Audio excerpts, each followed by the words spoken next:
I wonder how you're spending this time of lockdown.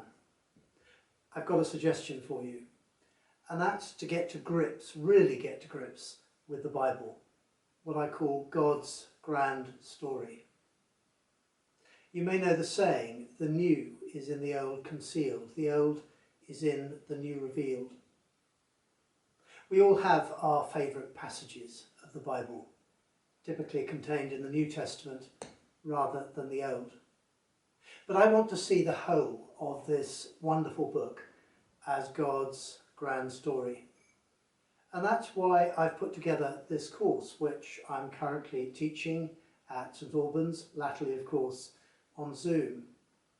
And what we do is start with an overview and then move into the New Testament, looking at the Gospels, the epistles, before we turn to the Old, starting with the primeval history, Genesis chapters 1 to 11, and then move gradually through the Old until we finish with New Creation, the book of Revelation.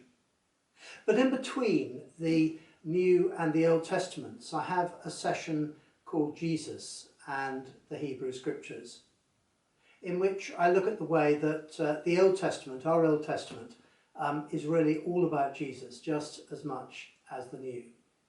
Do you remember how in Luke chapter 24 on the Emmaus Road, Jesus is walking beside Cleopas and his companion, and he unfolds the scriptures, everything in the scriptures that talk about himself, and then how after Jesus has disappeared, Cleopas says to his friend, "Did not our hearts burn within us?"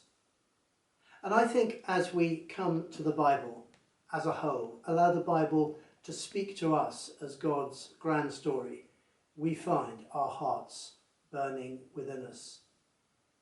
So what I'm doing with the encouragement of Dave Lloyd is over the course of 18 weeks, starting with Monday, the 27th of April, moving through to the end of August, taking each of my 18 sessions, dividing it into three 20-minute episodes, which you can listen to all at once or perhaps on a Monday, Wednesday and Friday as you choose. And together we'll explore this wonderful grand story of our Heavenly Father. Do come and join me.